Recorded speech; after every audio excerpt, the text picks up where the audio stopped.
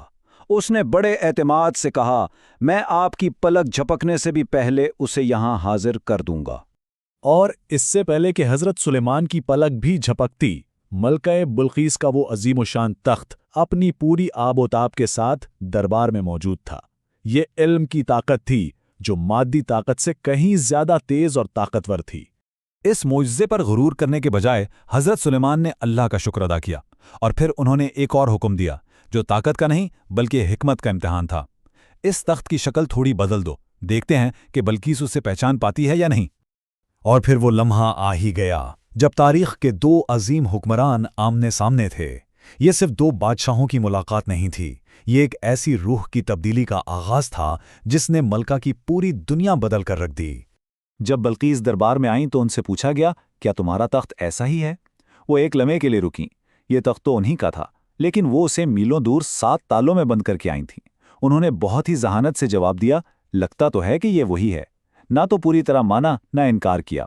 اس کے بعد حضرت سلیمان انہیں اپنے محل کے ایک ایسے حصے میں لے گئے جس کا فرش شفاف شیشے کا بنا تھا اور اس شیشے کے نیچے صاف پانی بہہ رہا تھا۔ یہ حقیقت اور نظر کے دھوکے کا ایک کمال کا امتزاج تھا۔ ملکہ نے اسے اصلی پانی سمجھا اور اندر جانے کے لیے اپنا لباس تھوڑا اوپر اٹھا لیا۔ تب حضرت سلیمان نے بتایا کہ یہ تو شیشے کا فرش ہے۔ بس یہی وہ لمحہ تھا جب ملکہ پر سب کچھ کھل گیا۔ انہیں احساس ہوا کہ جس طرح وہ شیشے اور پانی میں فرق نہیں کر سکیں، اسی طرح وہ مخلوق اور خالق میں فرق نہیں کر رہی تھی۔ ان کی آنکھوں سے پردہ ہٹ گیا اور انہوں نے پکارا، اے میرے رب، میں نے اپنی جان پر ظلم کیا اور اب میں سلیمان کے ساتھ تمام جہانوں کے رب پر ایمان لاتی ہوں۔ تو یہ ایک ملکہ کی ہار نہیں تھی، یہ ایک روح کی جیت تھی۔ اور یہ کہانی ہمیں اس سوال پر چھوڑ جاتی ہے کہ جب دنیاوی طاقت کا سامنا خدائی اختیار سے ہوتا ہے تو ایک حکمران کا اصل امتحان کیا ہوتا ہے؟